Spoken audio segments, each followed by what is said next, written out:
Oxygène Radio. Anjou Hit & Score. Je ne vais pas dire qu'on a fait le match parfait parce qu'on a gagné que 1-0, mais moi je pense que les joueurs avaient envie encore une fois de... Il y avait 4 bonnes raisons pour gagner aujourd'hui. Voilà. Dans l'ordre, on avait perdu lundi, c'est une bonne raison. Ensuite, on a besoin de points. La troisième, c'est qu'on est chez nous. Et la quatrième, c'est que c'était le leader. Donc effectivement, j'ai dit, compte tenu de tous ces éléments-là, si on n'est pas motivé ce soir, je ne sais pas quand est-ce qu'on le sera. Donc voilà, ils ont montré beaucoup d'envie. Alors le match s'est déroulé en 2 parties. Une première où c'était un peu plus bloqué, un peu plus fermé, parce que les Dijonais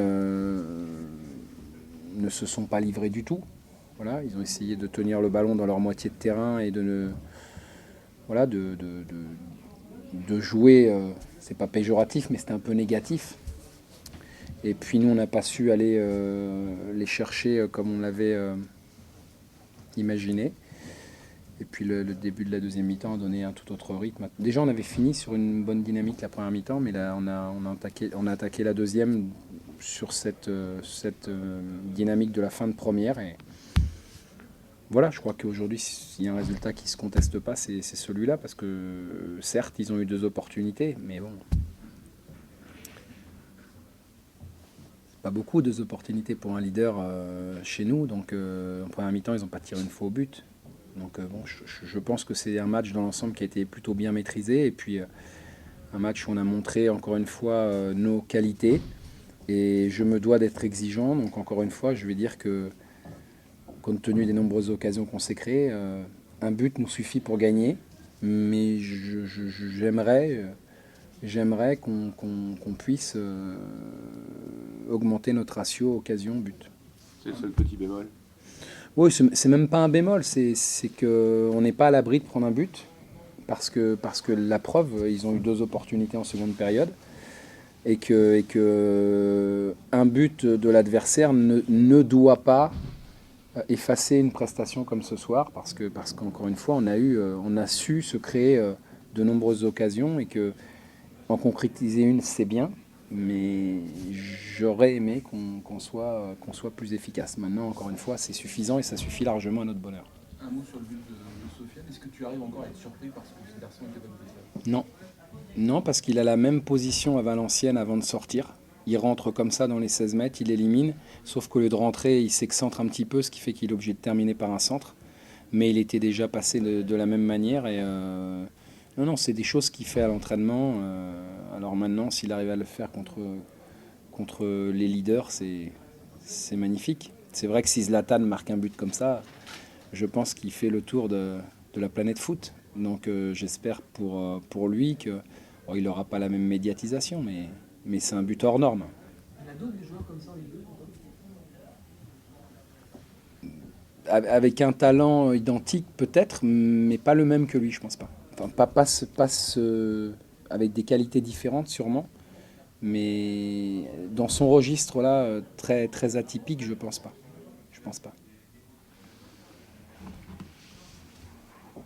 C'est bon ? C'est le moins qu'on... Oui, puis un mauvais match. On a fait que défendre. Et au bout d'un moment, effectivement, ça devient un petit peu usant pour la défense, et on se fait percuter par un très bon joueur qui fait une très belle action. Mais bon, voilà. Ce que je regrette le plus, c'est le fait de ne pas jouer. Voilà. Ça nous est déjà arrivé, notamment à 3, où voilà, on se cache, on refuse le jeu, on part que sur une idée défensive. Et derrière, bon, voilà, il nous arrive ce qui doit nous arriver. On ne mérite pas de gagner, ça c'est clair. Ouais, même pas d'accrocher le nul, quoi. Trop brouillon. C'est pas toi qui bride des joueurs. Écoute, non, on a quand même une équipe qui est capable de jouer au niveau offensif, mais on a été d'une pauvreté technique assez impressionnante. Très peu de mouvements quand on a eu le ballon, donc voilà, qu'est-ce qu'on peut espérer de plus que de défendre, et puis éventuellement ramener un vieux 0-0. Mais bon, voilà, on avait d'autres ambitions. Non, on était vraiment trop... j'allais dire, je sais même pas si je trouve trop les mots, c'est qu'en fait, on a été en dedans totalement, quoi. Voilà. Dès on avait un ballon, il n'y avait pratiquement aucune solution. On a fait des mauvais contrôles, des passes au hasard, donc on ne pouvait pas construire grand-chose. Donc le résultat est logique. Hein. Le résultat est logique. Une grosse frustration, une grosse colère aussi. Une grosse colère parce que on a autre chose à montrer. Et maintenant, après, ça ne sert à rien de râler à la fin du match et de dire on aurait pu faire ci, on aurait pu faire ça. Voilà. C'est qu'à un moment du match qu'on a été absent, complètement absent. Donc je n'ai pas trouvé mon équipe aujourd'hui. Ça n'a rien à voir avec ce que j'ai vécu avec eux depuis un bout de temps. Alors c'est toujours pareil. Est-ce que c'est un mauvais passage? Ben, peut-être. Voilà. Maintenant, c'est intéressant de se remettre en question, quoi. Sur le but en juin, c'est un exploit individuel ou c'est une...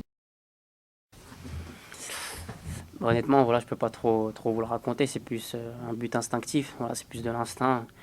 J'ai réussi à en dribbler un. Après, il y a des portes qui se sont ouvertes. Donc après, j'ai réussi à entrer et puis à tirer. Et voilà, j'ai eu de la chance. Ça a payé. Donc je suis très content. Pendant l'action, on a le sentiment qu'il y a plein de moments où tu peux peut-être frapper, donner la balle. On se dit toujours, de l'extérieur, il faut que tu frappes. Et puis on a le sentiment que t'enchaînes. Et à quel moment tu sens que c'est le moment clé, quoi? Il faut frapper à ce moment-là. Bah, après avoir dribblé les derniers défenseurs, moi, j'ai senti que si je tirais pas là, j'allais jamais tirer. Donc j'ai tenté ma chance. Et puis voilà. Est-ce que c'est le plus beau but ou l'un des plus beaux buts de ta carrière pro? C'est l'un des plus beaux. J'en ai mis aussi des beaux en étant plus jeune. Donc après, en pro, j'ai pas le choix. Donc ouais, c'est le plus beau en pro.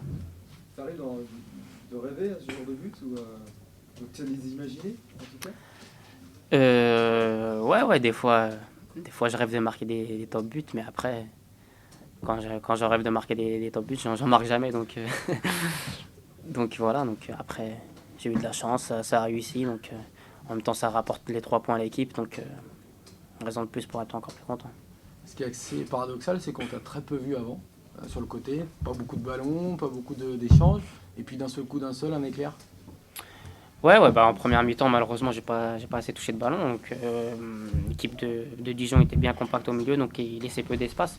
Donc c'était très dur. Donc après, deuxième mi-temps, ils ont laissé un peu plus d'espace. Ça m'a permis quand j'ai le ballon, d'avoir plus d'espace et puis pour percuter, pour dribbler. Et après, voilà, j'ai eu la chance de rentrer dans la surface. Et puis une fois quand dans la surface, on fait le plus dur. Donc après, voilà, ça s'est enchaîné tout seul. Faut faire attention, parce que c'est un but qui va faire un peu le tour. Hein. Ça va pas trop gonfler les têtes. Ouais, j'imagine qu'il va faire un peu le tour, mais bon, un but, c'est un but. Je suis aussi professionnel pour être efficace et marquer des buts et des passes décisives. Après, voilà, le but, il est beau, mais je pense aussi qu'il va faire un peu le tour. Mais après, voilà, c'est qu'un but. C'est pas non plus, je vais pas m'enflammer pour un but, même s'il est beau. Tu as réalisé tout de suite que tu avais marqué un aussi beau but? Moi, je pense que ça s'est vu dans ma joie.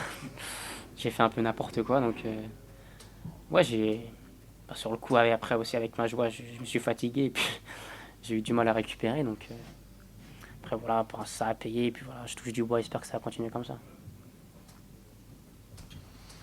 Merci. Merci. De rien. Ouais, après, on est motivé, c'est chez nous. C'était aussi important que voilà, on se bouge par rapport à nos résultats extérieurs qui sont pas bons du tout, quoi. Donc moi je pense que si on joue comme ça à chaque fois, même à l'extérieur, je suis pas sûr que beaucoup tiennent, quoi. C'est dommage juste pour le moment, la réussite à l'extérieur, c'est tout. Le coach vous a certainement demandé beaucoup d'agressivité. C'était son discours par rapport à ce qui s'est passé à Valenciennes. Et Ouais. il a eu beaucoup. Ouais, c'est vrai, il nous a parlé, il nous a dit ce qu'il pensait vraiment. Et que voilà, on doit vraiment se bouger le cul et montrer ce qu'on vaut vraiment, quoi. Parce qu'aujourd'hui, les gens disent, ouais, le SCO, c'est un week-end comme ci, un week-end ça va pas. Mais non, je pense qu'on est une équipe avec beaucoup de qualité. Et on doit plus le montrer sur la durée, pas qu'un match sur deux. Un mot sur le but de Sofiane, but de malade. C'est ça, c'est le talent. Hein. C'est le talent, il a le talent et je pense pas qu'en Ligue 2, il y a un joueur qui dribble comme lui. Donc voilà, on lui donne le ballon et comme tous les 3 offensifs, on essaie de martyriser les défenses, donc c'est bien. Dijon t'a surpris un petit peu? On a trouvé une équipe assez attentiste. Surpris, non, parce que moi, du moins, je suis comme ça. Toutes les équipes contre qui on joue, je suis pas là à calculer, ouais, ils ont telle ou telle qualité. Non, j'estime que mon équipe a autant de qualité, sinon plus que les équipes que je vois actuellement. Donc maintenant, c'est à nous de plus démontrer.